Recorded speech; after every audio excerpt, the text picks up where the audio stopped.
Hey, whoa, good morning. What Morning. happened? Nothing. I got coffee. This is the coffee that Sean sent from Belfast. Oh, So we, as part of my fitness group, we do something. Our fitness group has access to something called the 555 Club, yep. and the 555 Club is a practice that basically he meets 5 times a day. He's got on-demand offerings too, but he meets 5 times a day. And 3 of the times are pretty good for the US. The rest are not as good, although he's talking about changing it up a little bit. Yeah. And it's 5 minutes of guided breathing, and he's got a couple different breathing styles. He's got a box style and a couple other ones, followed by 5 minutes of meditation, followed by 5 minutes of gratitude journaling. And I find on the days that I do it, I am a much better person. I think my wife, who's hiding back there, would agree that I tend to be a better person when I meditate more. And we offered it to the company. He approached me and said, "Hey, I'm thinking about doing business stuff. Would you be interested?" So we signed up for it for our whole company. And as a thank you, he sent me some nice Irish chocolate and some Irish coffee. I'm drinking the Irish coffee today, and it's potent. Is it worse than Bryce's though? Bryce has that coffee that I drank a cup of that and I started shaking immediately. Yeah, no, it's good. I mean, it's got good flavor. It's not overly roasted, which I like. I like when it's a medium. I mean, some coffee makers dark roast that stuff and burn the heck out of it. Yeah. Anyways, this is business technicalities. Yeah. How you doing? I'm Brett Chittum, and you are? I'm Jason Slagle. I just got back from Evolve, and I leave tomorrow for Austin for an event for Ninja's client advisory board, and then straight to GeekCon from there. Where Ben and I, my trader and I, we have a main stage talk that we're finalizing now. I think it's going to be spectacular. I'm excited. That'll be awesome. Look, no, I'm not going. I'm too busy. I've got to stay back and actually create activity. That's what I get to do. We're sending a small army, so I made the decision that sales wasn't necessarily going to go to this one. Brett will be at Connect in November, and then a couple other things that it's less likely that other people here will go to. Well, and understanding that I don't need to be, I mean, I need to understand the tech side, and my team needs to understand it, but we don't need to be into the mix of the stuff that it's going to be over our heads, right? As salespeople. So it's more advantageous for us to go to things that are more salesy. Like we're going to the Ingram Unplugged event as a sales team. And that's important. Yeah, and I mean, honestly, I think Connect has enough sales tracks and stuff that, like, from the sales perspective, I've picked up over the years a ton of salesy stuff there. I'm going to move you and rearrange these monitors because it's one of those things that I really just need to get the prompter set up in here. Yeah, it's one of those things. A prompter. I feel weird. Talking about that and talking about, I think people going to certain things, I think it leads us right into what we wanted, the importance of team buy-in, and some of the woes and some of the good things that can happen. And as we've started a journey, and we're actually going to have a meeting today with the account managers and get some buy-in on stuff. And, you had some good thought on this, and you went through some good, I guess, presentations on this last week. Yeah, we joined Evolve. I had my first in-person meeting last week. It was dense. It's been a long time since I've come away from a conference feeling like my brain was broken because it's full and but like excited. And this had that effect. So it was actually a really good experience. But we kicked it off, and our facilitator, awesome guy named Dan Sharp out of Canada, he led it off with, what are leaders here to do, right? Like, what are our job as leaders in our company? And then we have 3 jobs. The first job is culture, right? We set the company culture for better or worse, right? And it's our job to protect the company culture. And that's actually a thing that internally we've been discussing in having a lot of action, right? Like intentional action is the actual phrase I was going to be there to try to protect our culture, because we're kind of weird. I'm a weird dude. There's a little weird, like we're kind of scrappy, and we try to have fun. I like that there's the old like work hard, play hard cliche. it's cliched, but like, honestly, we work hard, right? And there's an expectation that we work hard. And as a result, I feel like if you work hard and you don't try to leave some time for play, you just run people into the ground. And that ties into a little bit of what we're talking about today. The second thing that, it's important for leaders to do is manage risk. Right. Yeah. And that can come in a lot of forms. You have a background in insurance, so you are well versed in discussions of risk and risk assessments. Yeah. And, honestly, a lot of the discussions we have around clients and stuff at the leadership team level with me are like, what are the risks of, that client, that client doesn't want to go to a stack that allows me to service them from a security standpoint. Right. And there's risk to me as a company for them not doing that. Right. So part of the thing is us protecting risk, but the third thing is for us to predict the vision and achieve it. Right. So like we have to set our goals and our things that we're doing. Right. But it's on us then to essentially make sure that they get done. And I thought that ties really well into what we're talking about today, because I think all three of those things are things that work better if we can get buy-in, right? Like, and I'm going to kick this back to you in a second, but I want to give one last example here because you're leading this. This was your idea. I think it's great.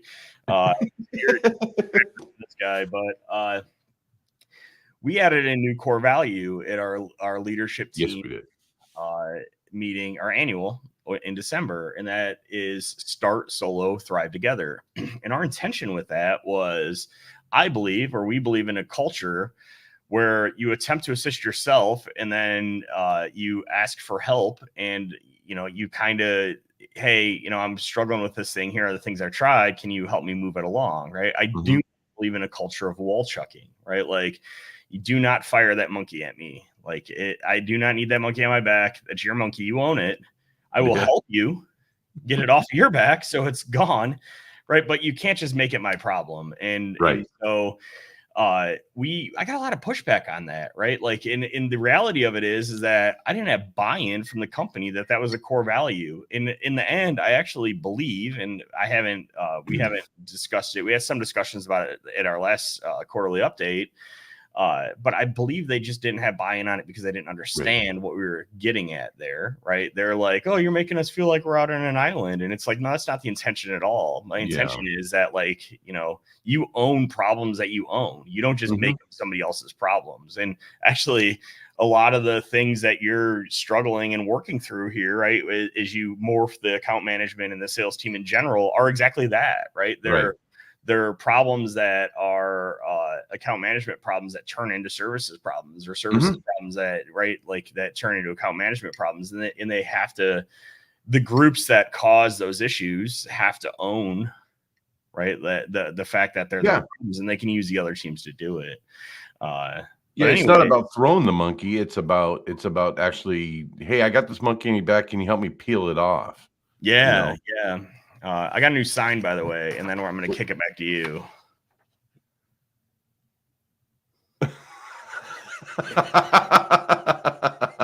Zero. Oh no, we'll get to that. Roddy made that for me yesterday, and I thought it was great, so I printed it. It's going to hang up behind me here shortly. That is. But anyways, you have relevant experience, I think, in your corporate world. I do. That I think you wanted to cover here. So go, have at it. I'll chime in. First, Travis wants a copy of that. He wants a copy. We got to get him one. Anyways, well, so in the corporate world and in the world when I owned an insurance agency, it was interesting because, in the corporate world, you have the powers that be, and there's boards, and there's directors, vice presidents, CEOs, COOs, and they develop these things and disseminate it down to the peoples. And the peoples have to do what is disseminated down. And it's not always the right thing. It's not always as efficient, or it changes the way people understood things. Now they have to relearn. And I hated that, but I used to be that way in my insurance agencies. So I would come up with an idea. And I'm much like you, Jason. I come with an idea and I run right away with it. And I would run with it, and I would say, okay, everybody, today, this is what we're doing from here on out. And next day, this is what we're doing. And I would start to push that information onto my staff. And when I decided that, you know what, multiple heads are better than just my head, I started asking my staff, hey, what would make this easier? What would help you in doing this? And when I did that, my agency changed dramatically, and the growth potential that I wanted started to happen. Yeah. So I believe that buying is important, and I've got to step back. We, as a team, we meet and we talk, and here at CNWR, and we have discussions, and there are things that I take back from what Travis or Adria or Brett will say, and I'll use them, and there's sometimes I don't, and some, and I think as a leader, we need to listen to what people are saying, because if we take action on what they've said, they've got buy-in. Yeah. And that's important, because they will defend that down to the end. Yeah, So, I mean, it's more than that. I mean, that's 100%. I agree with that, right? Like I worked at Toledo Internet Access, which is a company that CNWR evolved from back in the day. But then I left and I went to corporate America for right. years. I worked at TNS Global, which at the time I think was the second largest market research firm in the world. I think we had like 15,000 global employees. You're a multi-billion-dollar company. And the IT direction was basically an edict that was handed down to us, and none of us understood why we were doing it, right? And I think that this is a very big component of buy-in, right? Like buy-in is why. Why are we doing this? Why are you telling us this, right? Like once you understand the why, especially if you agree with the why, then you have buy-in, right? But even better, and I think where you want to drive this is like decisions don't need to be, especially with small teams, decisions don't need to be made in a vacuum, right? Like the account managers are the ones in your particular case here, they're the ones out every day talking to the customer, right? Yes. So like rather than just tell them this, thou shall XYZ, right? Let's have a discussion about what they believe XYZ should be. And then, now they feel like they have some ownership of it. And I'm trying to think, I read so many business books that this is in probably a handful of them, but it's one of those things that like people feel invested in things that they're part of. Yeah, I think sometimes we as leaders forget that. Let's be honest, because you go to Evolve and you learn so many awesome things that you bring back and we discuss, and things that we can implement, and we know it's going to be better for the company if we do those. But how does our staff know? How does the people we work with in our teams know? And I think bringing things, I like in your quarterly meetings when you bring up certain things about the whys. And I think the why is important.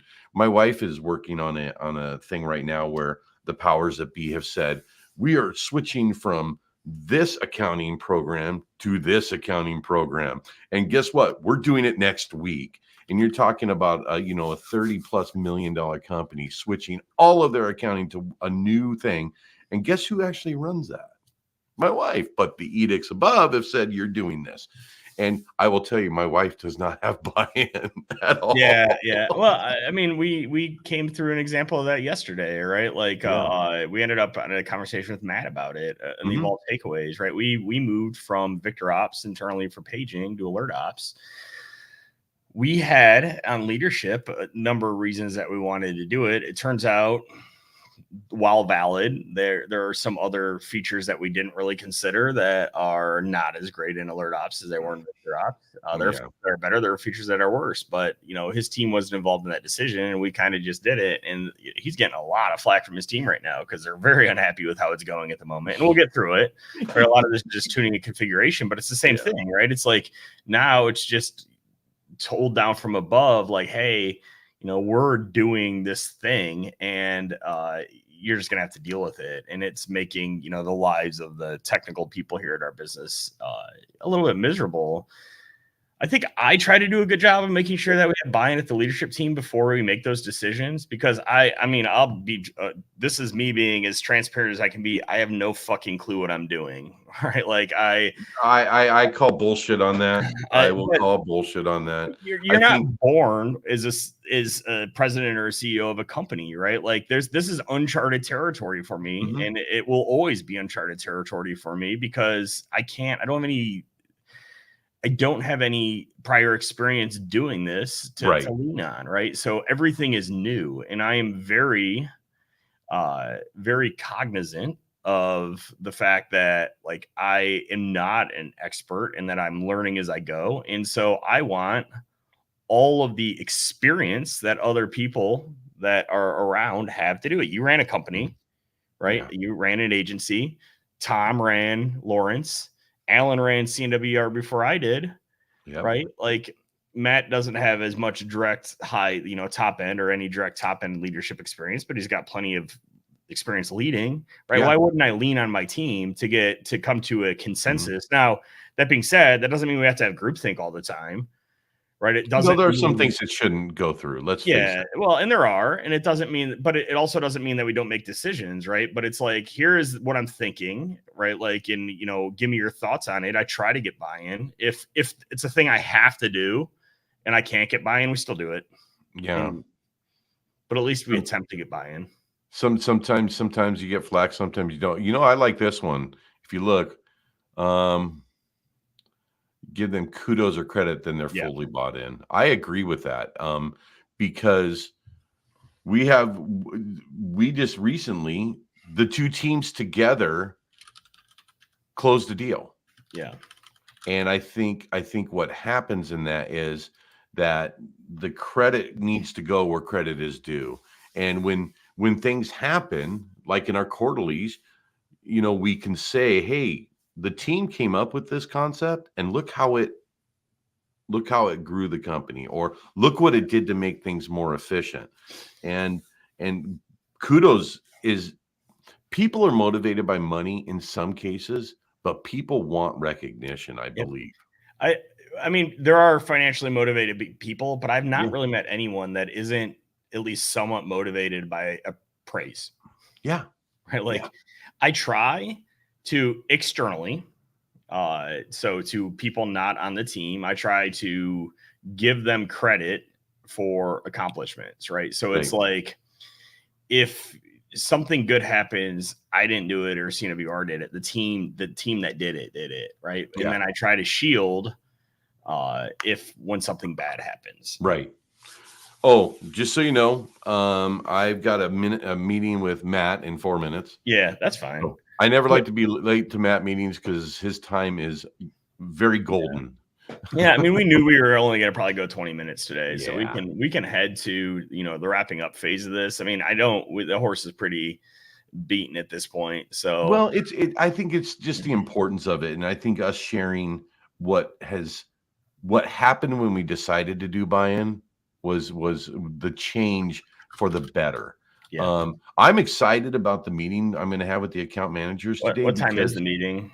it's at 1 o'clock. Okay. I'm excited about that because what w I th I'm excited to hear what some of their ideas are, about what their thoughts are on account management, what I've actually started a list of, why should we purchase the client's replacements, and what are your thoughts Yeah. on that? Why is account management important? And then what are some things that are involved in account management? And I'm excited to see some of the thoughts, and I've only put 3 on there because I want those guys to come up with some other things Yeah, as no, well. all of it. I mean, I want your team to brainstorm what they think the Mhm. entire role is, and I think you should tabletop. I gave you the one yesterday about warranties. I think you should, Yeah. do some light role playing there, and just put themselves in the position. And a thing I echo to the team just in general is treat people the way you want to get treated, right? I've come into several meetings where I feel like we're not necessarily delivering the best service we can, and I usually start it like this: if you were on the other end of the service that you were giving out in case XYZ, would you be in Slack bitching about it? Because I'll tell you what, my team, when they get shitty experience from a vendor, they are in Slack. They're complaining. They bitch about it. Right, Yes, like, they do. So if you were in, if you had received the service you just gave, would you be in Slack complaining about it? If the answer to that is yes, then we have a problem. Mm-hmm. But I think if the answer to that is yes, they've recognized it and can fix it. I think part of fixing an issue is recognizing it, having the buy-in to fix it as well. So as we talk about buy-in, get your I'm all in my thoughts here. Get your team bought into the movement, the way you're heading as a company, it's whether you're a small company with 2 people or a larger company with 40 or 50. Buy-in from your people are going to help you in your growth, in your trajectory to the goals you need to achieve. Yeah, that's my 100%. Yeah, I mean so my big thing, my takeaway there, right, is one of the best ways I found to get buy-in is to involve those that you need to buy in the decision-making process, right? It doesn't mean you have to have groupthink. It doesn't mean you have to have death by committee, right? But like they can let's discuss and debate and pro and con, and then usually you will end up with more buy-in. Now, if you do that and they give you 10 reasons to not do the thing you want to do, and you decide to, and you can't give any good reasons to do the thing you want to do, and you do it anyway, you've probably hurt more than you've helped. Yes. Yeah, but absolutely. Generally, if you're willing to listen and have conversations involving the people that need to make decisions in that, or the people that need to do it in the decision-making process, is good. But anyways, we need to wrap. You have another meeting. Yeah. Business technicalities. We'll be back. I'm going to try to go next week. I'll be at MSP GeekCon. I can't pull Tom into that one because you're both going to be there. Matt's going to be there. Yeah. Maybe we'll grab Tom and I, and we'll try to do something live. Yeah, you guys should do something from there. Tuesday. Yeah. Do something from there. Leave me out of it. I'll grab somebody, and we'll do something live. Oh my gosh. Maybe I'll grab Ben, and we'll talk about how being the best physical self can make the best mental self. Oh, that's a good one. I want to be a part of that one, though. Come on. Maybe. All right. Okay, cool. I'll see you guys later. later. You're ending it, right? Yep. Bye.